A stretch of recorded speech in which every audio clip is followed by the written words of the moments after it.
Fala galera, beleza? Aqui quem fala é o Kalik e no vídeo de hoje a gente vai reagir à história definitiva de Hollow Knight. Vai ser o primeiro episódio da nossa série. Eu fiz uma playlist aqui com vídeos e eles vão dizer a história sobre cada personagem, boss e essas coisas aqui do Hollow Knight. O primeiro vídeo aqui é a cronologia e história definitiva de Hollow Knight. Todos os créditos ao canal Um Cara que Analisa. Eu gosto muito dos vídeos dele, de Hollow Knight. Muito interessante e bora lá. Já faz 4 anos que eu contei essa história pela primeira vez. A história completa de Hollow Knight. Desde aquela época, muita coisa mudou. Você que está me assistindo, com certeza mudou. Por isso eu acho tão importante contar essa história de novo. Dessa vez maior, melhor e com muito mais paixão, se é que isso é possível. Se você já viu o vídeo anterior, não se preocupe. Eu te garanto que tem coisa nova para você ver aqui. Só dá uma check no tamanho do vídeo. E se você nunca viu o vídeo que eu fiz lá atrás, seja bem-vindo. Esse vídeo é a culminação de anos polindo essa minha habilidade, que é contar histórias que são grandes quebra-cabeças para malucos obcecados como eu. Antes da gente começar, eu gostaria de lembrar vocês que o melhor jeito de apoiar o nosso trampo aqui no Cara que Analisa é o clube de canais. Assim você ajuda a patrocinar esse trampo absurdo que é fazer esses vídeos aqui, e também o nosso editor, que é simplesmente incrível. Então, se você quer ajudar a gente diretamente, clica no link aqui na descrição ou então no botãozinho do Seja Membro, que tem lá todas as regras e benefícios. São vocês que ajudam a tornar isso mais possível. Então, sem mais delongas, vamos mergulhar novamente em Hollow Knight e descobrir a cronologia e história completa de Hollow Knight.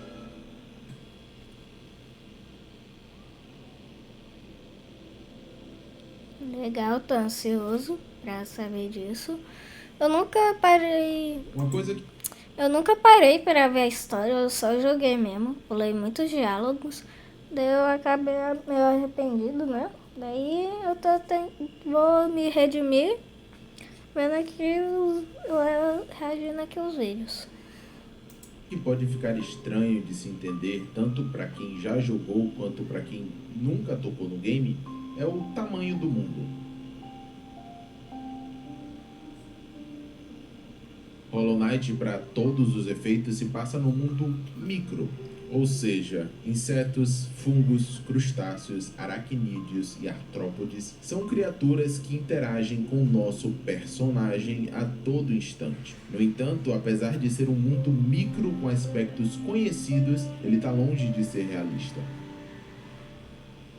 Em Hollow Knight existem substâncias que permeiam a estrutura da matéria. Elas são o que fazem o vivo realmente viver, ou até mesmo criam dimensões inteiras feitas de conceitos etéreos. Essas substâncias são a alma, o vazio, a essência e o pesadelo. Tá, ele falou aqui sobre as substâncias do mundo de Hollow Knight. É muito interessante ele falar sobre isso. Também um segundinho.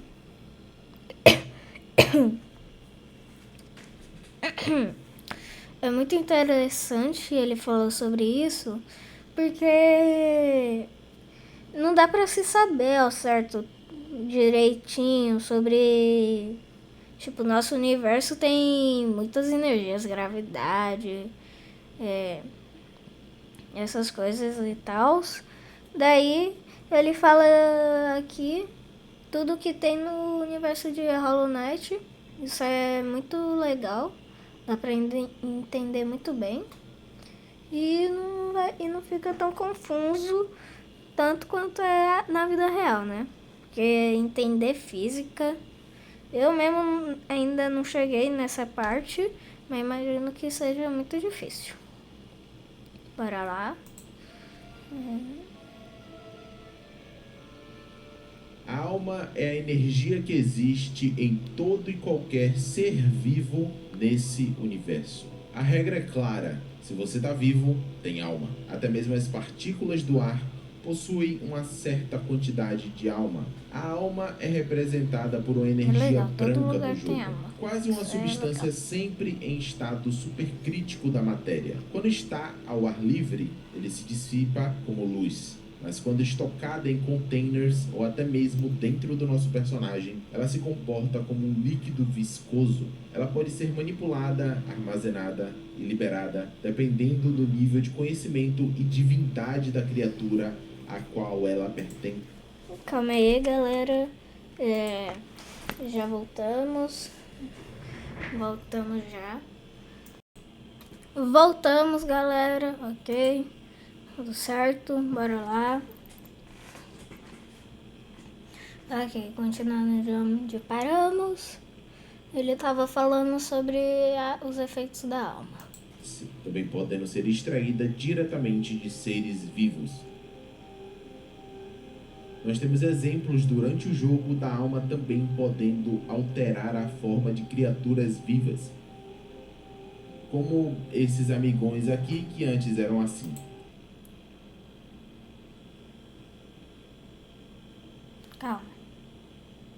Calma aí, eu ia pausar aqui para falar sobre que ela pode mudar a forma. Só que aí tu me diz. Esses caras, criaturas vivas. Esses caras daqui, como esses amigões aqui que antes eram assim. Já foram assim. Aqueles caras já foram assim. É de se duvidar. Mas, ok. Ou dando vida ao que antes era inerte, como, por exemplo, as águas vivas. O vazio, por outro lado, é uma... Tá. Agora vamos falar sobre o vazio. Essa parte vai ser mais confusa, eu acho, porque o vazio é bem estranho de se entender. Até o que a gente viu da alma. Ela pode mudar a forma dos insetos. Ela tá em todo lugar. Todo inseto vivo tem. E são essas coisas assim. Agora vamos ver sobre o vazio, que seria o oposto da alma. Grande incógnita. Eu sempre defendi a ideia de que ele é poder puro condensado, uma energia tão forte que tomou forma líquida. O problema é que a alma também cumpre esse papel. Como dissemos anteriormente, existe alma líquida. Depois de muito ponderar, eu percebi eventualmente que a alma é literalmente o oposto do vazio e vice-versa. Ele é a energia antítese da alma, a gente pode chamar até de anti-alma. As propriedades que a alma não possui são justamente as que o vazio apresenta. Ele pode ser controlado fisicamente, moldado, alterado sua forma, podendo ficar sólido e entregue ordens de comando. Pensamentos podem ser encravados nesse vazio e ele os seguirá. Tá. Aqui o que a gente viu é que o vazio ele pode ser controlado de certa forma com pensamentos. Legal. Que... Nossa, pegar um frame é muito estiloso do cara, velho. Pegar esse frame do Cavaleiro Vazio, velho. É bom. Existem formas de vida artificial que podem ser feitas com o vazio, mas, oposto à própria alma, ele não consegue dar vida a algo inerte, e sim criar algo que representa a vida a partir de si mesmo. Vamos entrar em mais detalhes sobre essas energias opostas mais à frente. Indo para a essência, ela é uma energia ligada... Legal. Falou do vazio, falou da alma. Agora a gente vai falar da essência. Outra coisa que eu também gostaria muito de saber, acho super confuso ela. Assim como também o pesadelo é super confuso. Então, bora lá. Aos sonhos, que pode ser controlada assim como a alma, porém possui uma fonte externa ao corpo vivo. Essa fonte é o mundo dos sonhos, o mundo que existe na mente de todas as criaturas vivas. E esses mundos são interligados pela essência, fazendo com que os sonhos de alguém possam... Tá. Então, o mundo dos sonhos é tipo um mundinho que tem na sua cabeça que provavelmente é mudado pela sua personalidade e pela sua vida, né? Vamos ser ver. acessados por outros, dependendo de quão bem eles saibam utilizar a essência.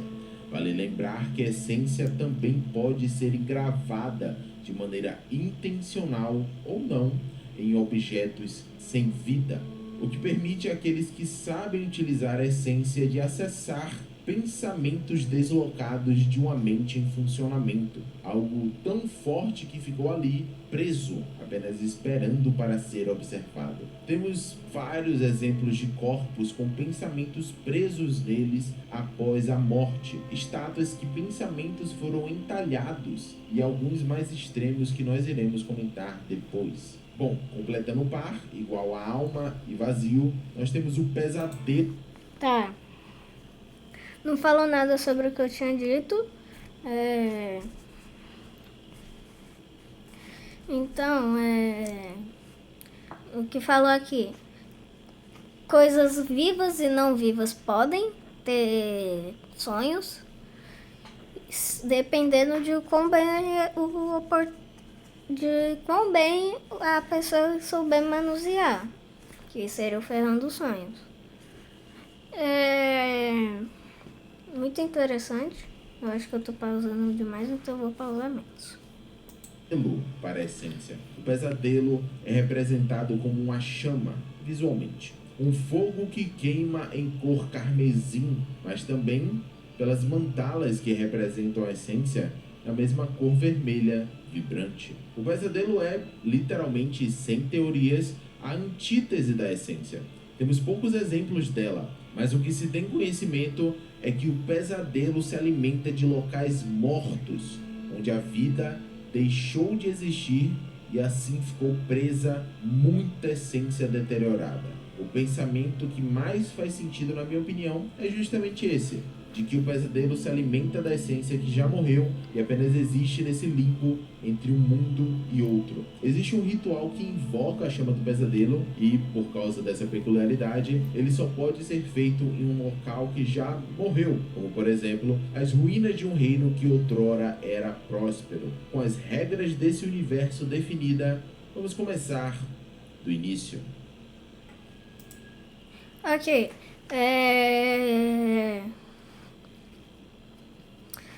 Então falou aqui sobre as substâncias e energias do universo, mas uma coisa que ele falou aqui sobre o pesadelo.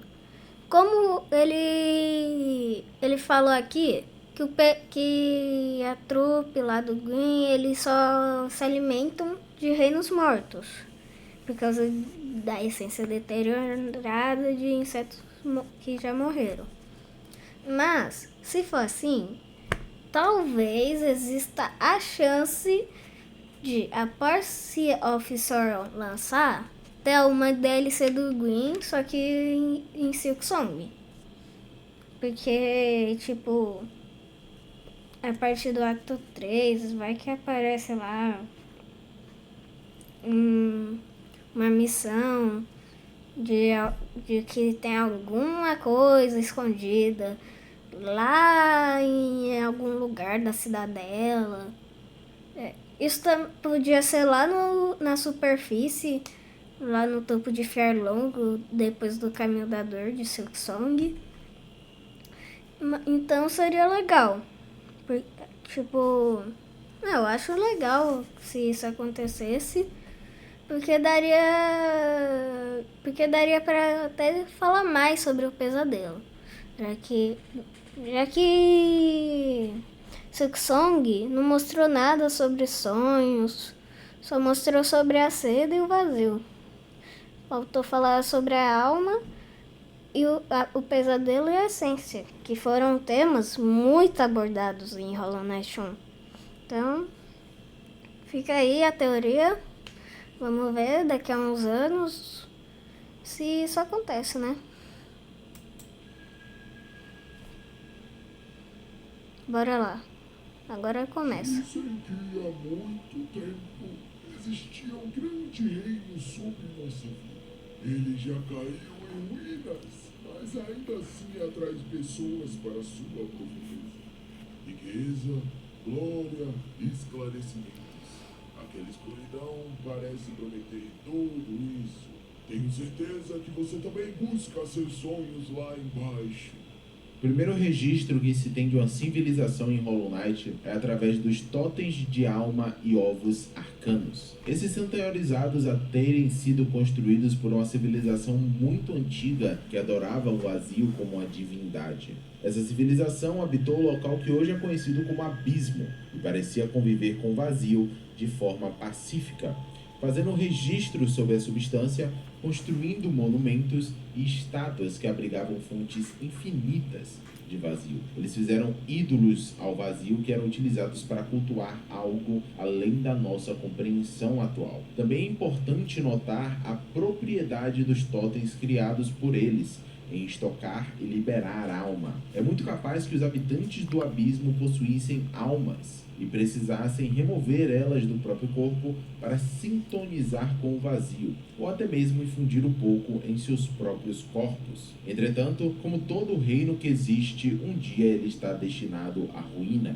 Esse povo deixou de existir em algum momento e até hoje não sabemos quanto tempo durou sua existência ou quando exatamente foi a sua queda. Só que, ao mesmo tempo que essa civilização cultuava o vazio nos confins da Terra, dentro do mundo dos sonhos, algo também se movimentava.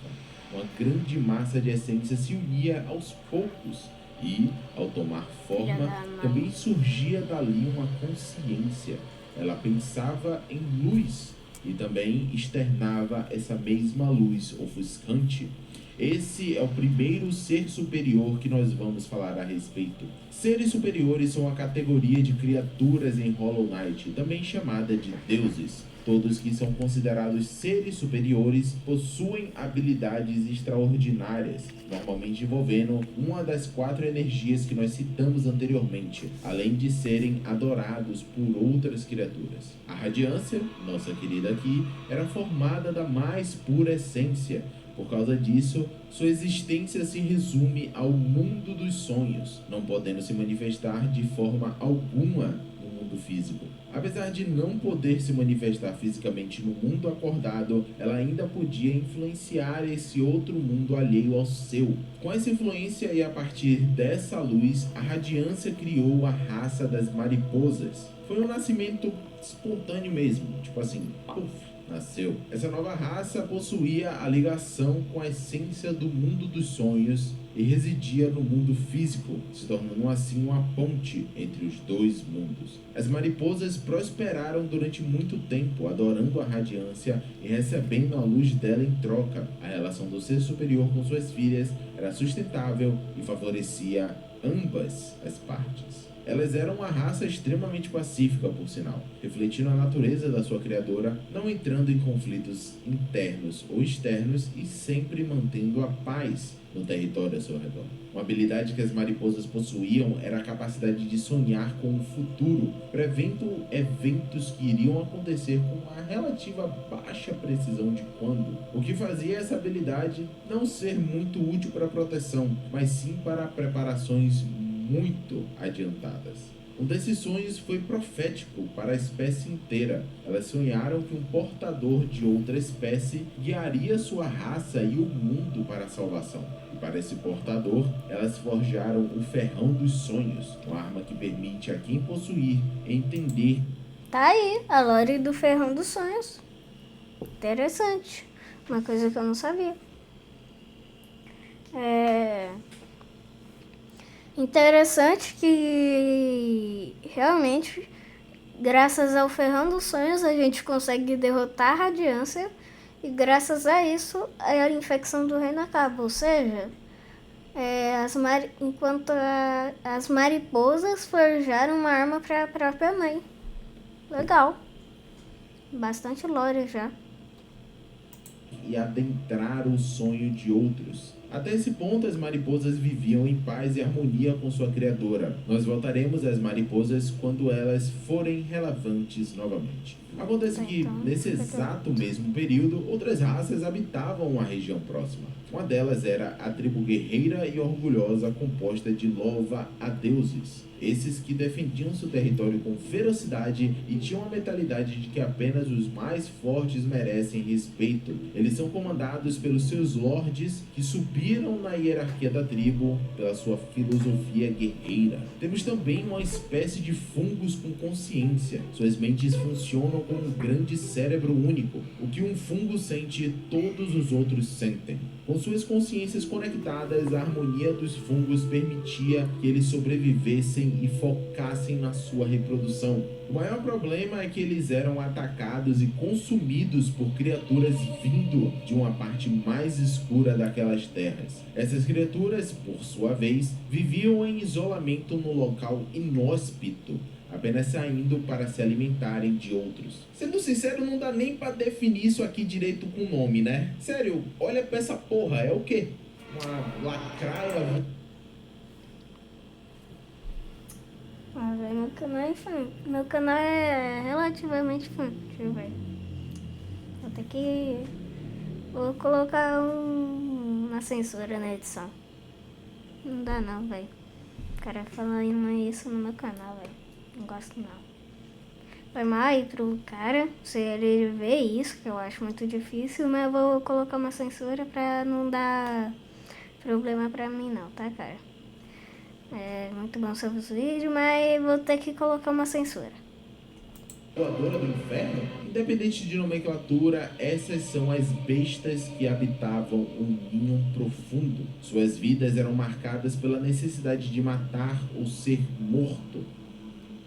O local que habitam não é amigável e simplesmente existir nessa tribo é uma luta, não para ser o mais forte como é nos louva-a-Deus, mas sim para continuar existindo. Também estavam lá as tecelãs de Ninho Profundo que migraram para aquele local em algum momento. As tecelãs são governadas por sua rainha Hera e seu rei de nome desconhecido. Eles desenvolviam sua cultura, suas linhas e seus feitiços relacionados à música. Dentre os que mexiam com feitiços, os xamãs caracóis também parecem existir desde essa época. Eles são os manipuladores originais de alma como energia mágica.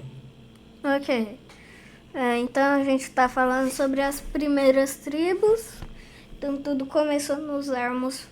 Então, parece que vai ter...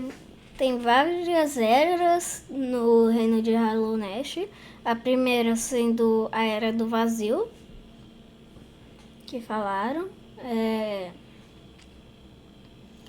A segunda sendo essa que a gente tá agora, que é a Era da Formação das Tribos. Provavelmente vai acontecer alguma coisa aí que vai tudo juntar e vai virar Hallownest. Provavelmente é isso, eu imagino que seja. Criando feitiços a partir dela e espalhando seus domínios por diversos cantos dessa terra. Indo para uma tribo um pouco mais trabalhadora braçal, nós temos as adoráveis abelhas. Elas estão a todo momento construindo sua casa e cuidando de sua rainha. Essa aqui, no entanto, nunca parou de crescer desde que a colmeia inteira foi fundada. Sendo assim, a rainha permanece presa dentro da colmeia como uma demonstração de sua realeza. Agora um pouco mais verdes, nós temos os filhos do musgo. Criaturas também nascidas do sonho de um ser superior que já existia naquela área, criando vegetação e seres a partir de seus sonhos. Esse ser superior é An, a grande lesma que vive embaixo do lago. Ela descansa eternamente para que seus filhos consigam continuar surgindo a partir de seus sonhos. E, finalmente, existiam os diversos insetos que encontramos por todo o local. Esses insetos mais normais, entre várias aspas, não possuíam nenhum tipo de consciência de sua existência. Eles eram apenas insetos que viviam por instinto. A sociedade era selvagem e os poucos que conseguiam se organizar em grupos ou clãs... Acho que ele já parou. de falar sobre as tribos. Então vamos ver. Tinha um que tinha as áreas Caminho Verde, Jardins da Rainha e o Cânion da Névoa, que eu já vi uma teoria falando sobre o Cânion da Névoa começar a nascer muitas águas vivas, daí saiu de controle e virou o Cânion da Névoa. Mas antes os Jardins da Rainha, Caminho Verde e o Cânion da Névoa eram só uma área. Só que aí chegou as água viva e acabou com tudo. Tinha as 3 áreas de ermos fúngicos, que eram dos louva-deuses e dos fungos. A colmeia das abelhas e o ninho profundo das tecelãs. Então tinha 1, 2, 3, 4, 5, 6. Tinham apenas 6 áreas em Hollow Nest. E o resto não tinha tribo, era só inseto vivendo mesmo, então. É isso. Faziam isso com o intuito apenas de sobreviver. Esse estilo de vida, no entanto, estava perto do fim, pois, se você ouvir ao fundo, parece que algo acabou de invadir a borda dessas terras. Eu falei que ia acontecer alguma coisa e tá aí, né? Foi a chegada do Rei Pálido, então, que mudou tudo. Em terras distantes pronunciam seu nome com reverência e lamentação, pois nenhum foi capaz de domar nossas almas selvagens, e mesmo assim você cumpriu o desafio. Sobre vigilância mais pálida, você ensinou, nós mudamos, instintos básicos foram resgatados. Um mundo que você deu para insetos e bestas como eles nunca sonharam. De elegia para Hollow Nest por Monomoon, a professora. Algum tempo após o estabelecimento da tribo das mariposas e dessas outras espécies, o Wyrm chegou até aquelas terras. A gente não tem uma representação completa de como é um Wyrm na sua forma primordial, mas existem algumas interpretações baseadas no que encontramos dentro do jogo. Wyrms, em si, são seres de poder inimaginável no mundo físico, sendo também um ser superior. Nós sabemos de pelo menos 2 Wyrms que existem ou existiram. O Wyrm Negro, citado como oponente de uma grande batalha, e o Wyrm Pálido. Esse Wyrm Negro, vou fazer um vídeo dele também. Vai ter vídeo sobre o Wyrm Negro. Vai ser um vídeo um pouco mais sério, pelo que eu pretendo trazer. Mas é isso. Então, vai ser o vídeo mais sério que eu já pensei até agora. Daí, quando a gente acabar de assistir todos esses vídeos, a gente vai fazer o vídeo que a gente vai fazer vai ser sobre o Wyrm Negro mesmo. Então, já é bom a gente já deixei pra vocês ficarem sabendo. Então, não spoiler aí. Agora voltar, né? Esse amigo que a gente está aqui falando a respeito agora. O Wyrm Pálido, em específico, viajou de muito longe após prever sua própria morte. Ele fez isso pois Wyrms possuem a capacidade de prever o futuro até certo ponto. Sabendo de sua morte, o Wyrm se deslocou até o local onde hoje é conhecido como a Borda do Reino, e lá, finalmente, pereceu. Entretanto, a morte para Wyrms é algo diferente, mas certo talvez é dizer que ele passou por uma metamorfose. De dentro do corpo do antigo Wyrm, uma criatura completamente nova surgiu. Essa pequena, poderosa e agora podendo interagir livremente com os habitantes daquela terra. Esse novo ser superior rapidamente se autodeclarava como Rei Pálido e buscava fundar um reino naquelas terras. Essa seria a futura Hollow Nest. Assim que Bizum... Peraí. Desculpa eu ter pausado,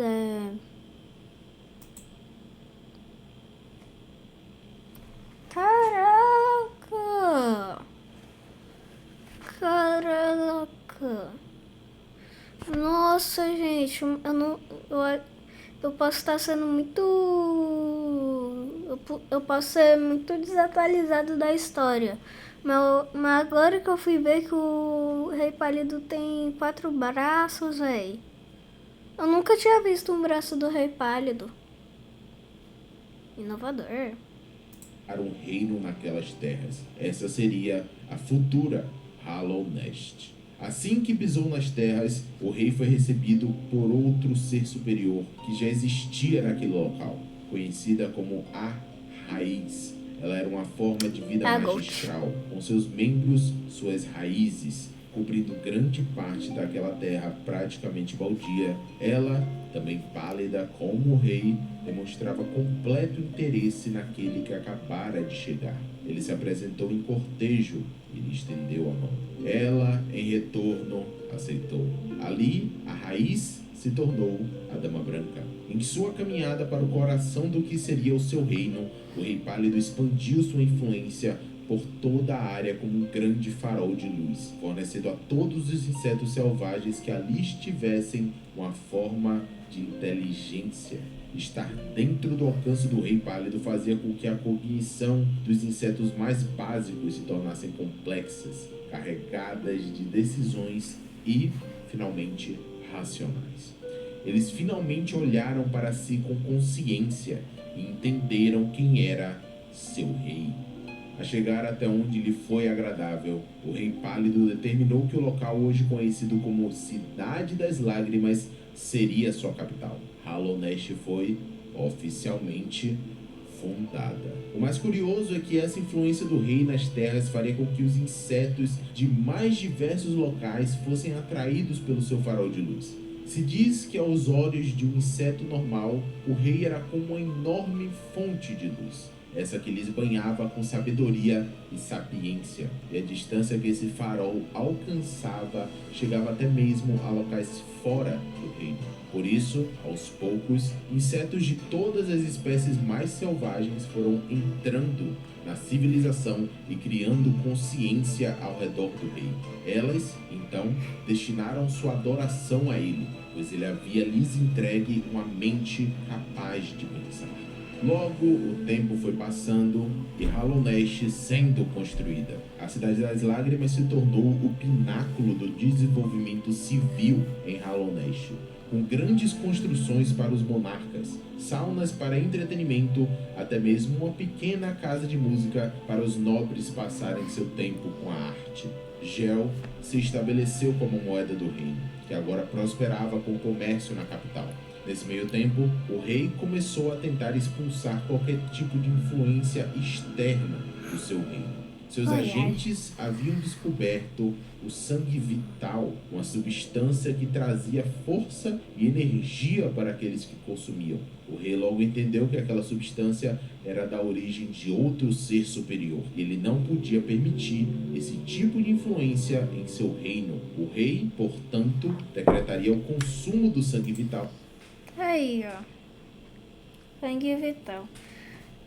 Uma coisa que eu sempre tive dúvida era sobre como que é o formato do corpo do ser superior do sangue vital, velho. A gente sabe que tem um, mas como tudo nele tem borboletas, sempre que tem esses casulos aqui, sempre tem essas borboletas em volta. E tem... Então, eu acho que provavelmente ele é uma borboleta ou alguma coisa parecida, algum inseto próximo que possa se regenerar. E tem uma carapaça bem forte e com bastante vida. Essa é a teoria que eu tenho. muito boa, né? É o que eu acho.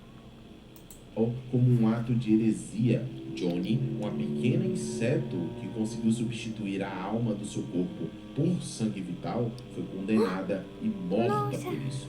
Desde então, seria conhecida como a gentil herege, selada e esquecida numa tumba nos penhascos uivantes. O sangue vital, no entanto, continuaria sendo contrabandeado por debaixo das vigias do rei e permanece em Hallownest até os dias atuais. Com as construções cobrindo cada vez mais território, habitar a Cidade das Lágrimas acabou se tornando um privilégio para quem era rico. O rei claramente tinha uma política de que quem chegou primeiro vão ser os mais beneficiados. Por isso, uma burguesia forte e excludente se fez presente na Cidade das Lágrimas. Sendo assim, insetos que eram agraciados com a sabedoria do rei, porém não conseguiam chegar ou comprar o seu local na cidade, criavam pequenas vilas em locais ao redor. Dessa forma, surgiu Dirtmouth, uma pequena vila na superfície da encruzilhada que era utilizada como um dos caminhos para a cidade. Essa pequena vila contava com poucos habitantes e era considerada apenas um local passageiro. Já dentro da própria encruzilhada, uma vila maior foi formada, onde vários cidadãos se alocariam para poderem estar o mais próximo possível da nova metrópole que se formava. Tudo corria bem para o reinado. Entretanto, o Rei Pálido buscava expandir mais. Seu farol ainda não cobria toda a área que desejava, e esses locais estavam populados por criaturas um pouco mais inteligentes do que seus súditos fiéis. O rei, querendo que seu domínio fosse acima de todos os outros, começou a tentar formar certas alianças, mesmo que fossem com seres abaixo do que ele considerava. Mano, uma coisa que eu não sei porque ninguém nunca comentou. Porque ninguém acha bizarro que aqui na Vila Louva-a-Deus é cheio dessas cabeças enforcadas em ossos, em varas. Mano, isso aqui é coisa de filme de terror, num jogo de insetos. Mano, ninguém fala disso. É surpreendente. Divina. Essas alianças começaram com os filhos do musgo. As pequenas criaturas verdes não demonstraram resistência alguma contra a expansão de Hallownest. A filosofia de Anne, sua mãe, sempre deixa clara que o convívio com seus arredores e a adaptação é o que mais importa. Os fungos, da mesma forma, apenas deixaram o rei fazer seu trabalho, contanto que ele não fizesse um distúrbio na sua forma de viver harmoniosa. Voltando para a Cidade das Lágrimas, sua infraestrutura precisou ser levada em conta por completo, inclusive para onde escorreriam os dejetos que eram gerados pelos seus habitantes, utilizando o ácido já formado naturalmente nos ermos fúngicos. Foi assim construída uma rede de tubulações e canais logo abaixo da Cidade das Lágrimas. Essa seria conhecida como as hidrovias reais. Toda a água suja, dejetos e lixo gerado pelos ricos vinham parar direto aqui, no ácido, onde seriam dissolvidos, diluídos e levados para a parte mais funda dos ermos fúngicos, onde o descarte era feito ali mesmo, no quintal dos outros.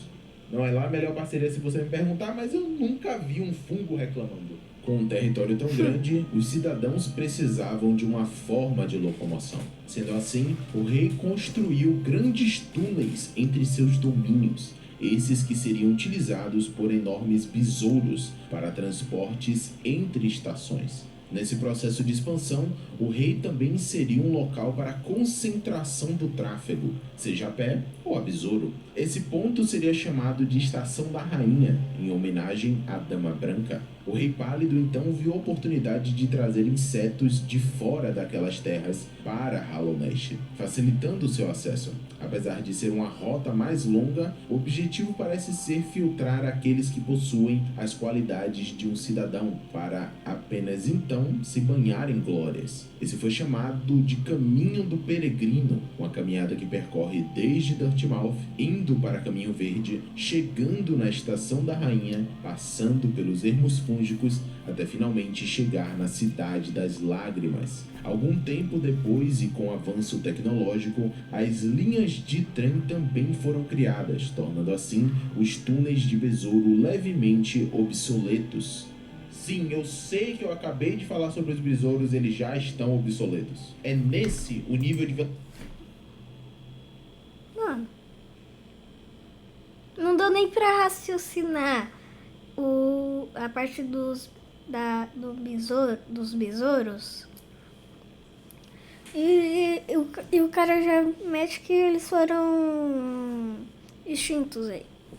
Deu nem pra raciocinar isso.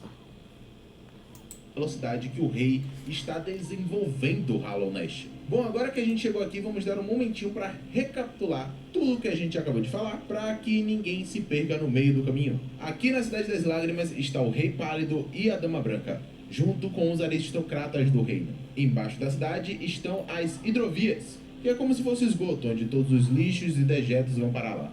Ermos fúngicos logo à sua esquerda também faz parte dos domínios do rei, assim como Caminho Verde e Encruzilhadas Esquecidas logo acima. Esses locais eram todos interligados pelas estações do Besouro. Também existia uma estação de trem que ia de Bacia Antiga até a borda do reino. Todo esse resto aqui, essa parte gostosa aqui em cima e aqui embaixo, ainda não fazia parte do reino, mas o rei não descansaria até que fizesse. A partir disso, começou novamente a campanha de expansão do rei, dessa vez buscando conquistar outras raças para seus domínios. Primeiro, utilizando de sua luz pálida, ele brilhou o mais forte que pôde para as mariposas. Elas são, por sua própria natureza, fiéis à luz mais forte. Não existia nenhum...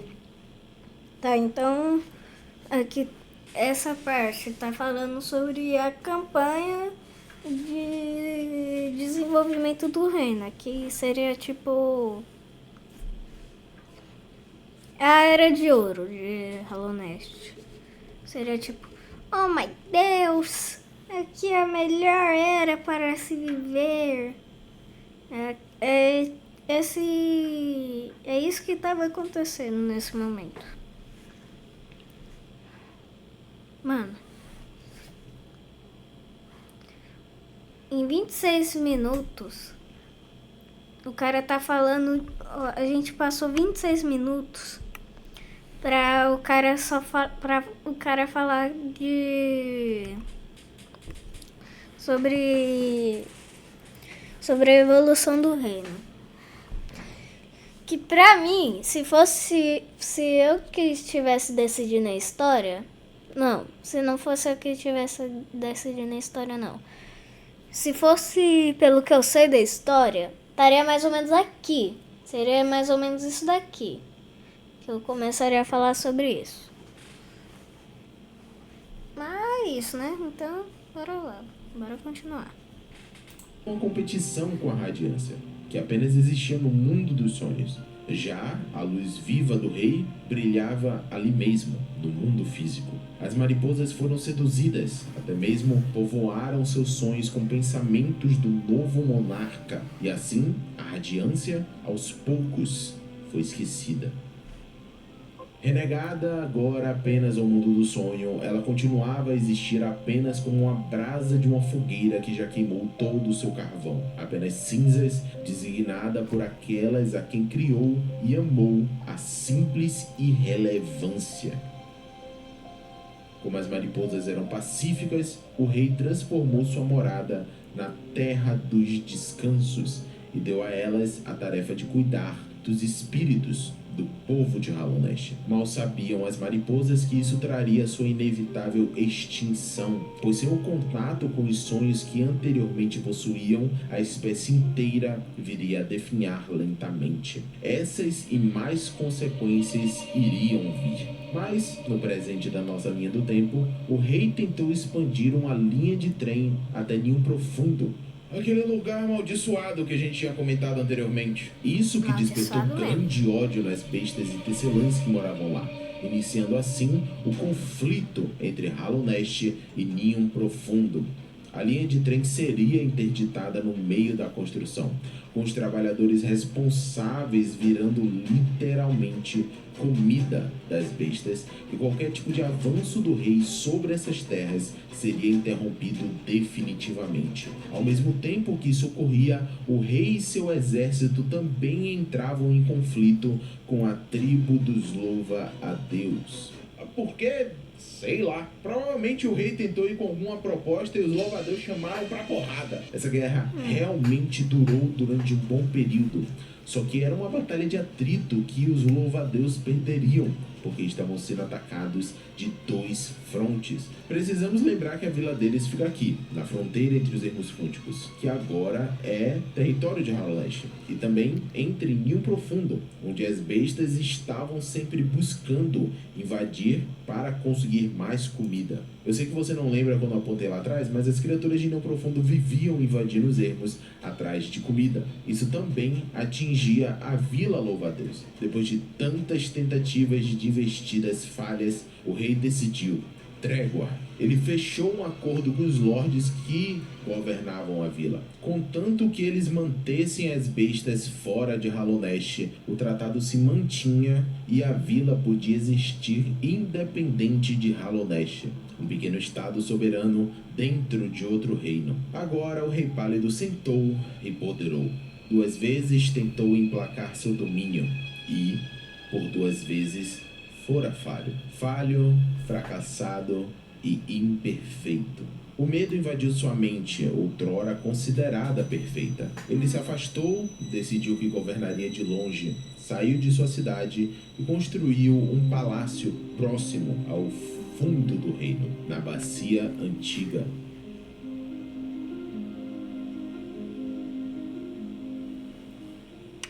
O palácio seria magnífico, um ode à gigantesca presença do próprio rei. A arquitetura por si só era apenas voltada a isso, branco mar. Legal. A partir daqui a gente vê que provavelmente vai ser a partir daqui que vão ter os 5 cavaleiros, que os cavaleiros lá, que acho que é Egemol, Orgrim, Dryia, Isma, Zemir e Zemir. Acho que eu falei todos. Eu acho que eu falei todos. E depois provavelmente vai ser os cavaleiros, vai falar a história deles e da Monomon. Daí depois vai partir para a infecção. Porém, para não ficar muito longo o vídeo, a gente vai ficando por aqui e falou!